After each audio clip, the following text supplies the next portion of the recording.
Napoléon, Sainte-Hélène, je continue les mémoires de Lascaz, qu'on prononce comme ça, c'est quelqu'un du Tarn. Là, on est toujours dans l'hiver 1816, et ce rocher, là, tout nu, avec les pluies, les vents, le soleil qui tombe, c'est désolé.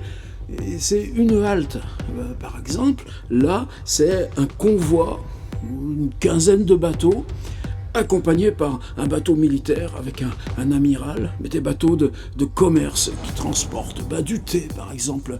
Et le prix de la marchandise, tu ajoutes le prix des douanes, le prix du transport. Malgré tout, c'est des fortunes.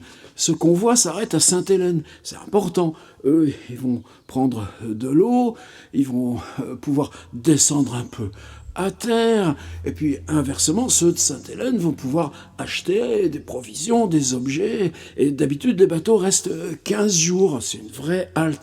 Là, l'amiral, tu comprends, ils ont la trouille de Napoléon, et pourtant le pauvre, ils sont juste cette petite poignée de bonshommes, tout démunis, sous surveillance permanente. Non, l'amiral dit, les bateaux, 2 par 2, iront au port de Sainte-Hélène, resteront 2 jours pour faire leurs petites affaires, leurs petits commerces, et reviendront attendre à l'escadre, ce qui fait que les bateaux restent 15 jours quand même, mais 2 par 2 viennent 2 jours, les autres sont sous voile, font des tours là, dans la baie, et évidemment, pour ces bateaux, Napoléon, c'est la curiosité. Alors ils viennent, ils l'épient, ils montent là les 4 ou 5 kilomètres jusqu'à Longwood pour regarder à quoi il ressemble.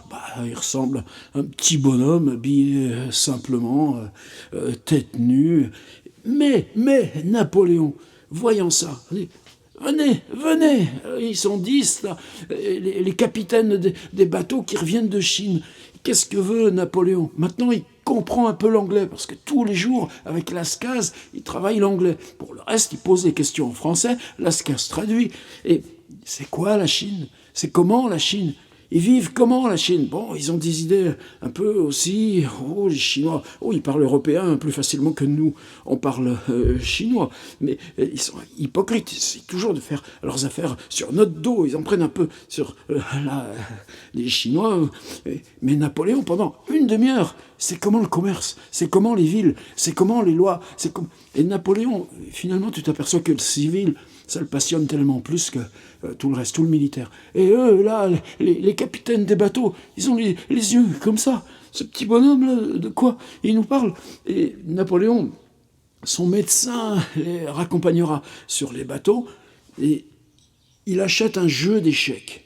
Il fait acheter par son médecin un jeu d'échecs. Il en a un, puisque Napoléon, tous les jours, avant le dîner, pendant 2 heures, il joue aux échecs. C'est ce qui te sauve, tu vois, la concentration, et puis repousser un petit peu la détention. En plus, il est déjà un peu malade. Puis le jeu d'échecs, il est lourd, massif, il a coûté 30 Napoléons. Et ce qui le choque, c'est que les pièces représentent leur fonction. La tour, c'est une tour montée sur un éléphant. C'est trop lourd, et c'est trop directement, ça le prive de son abstraction. Finalement, il s'en servira pas du jeu d'échecs chinois. Et puis l'escadre, elle s'en va. Voilà ce que tu apprends sur la vie à Sainte-Hélène. Le passage des bateaux. Toi, demander, c'est comment la Chine, là-bas? Lui, Napoléon, qui avait sérieusement imaginé que les Anglais l'auraient laissé partir et fuir vers les Amériques, et pas vers l'Asie. Un rêve de Chine qui passe, là, sur ton rocher perché, au milieu de l'océan.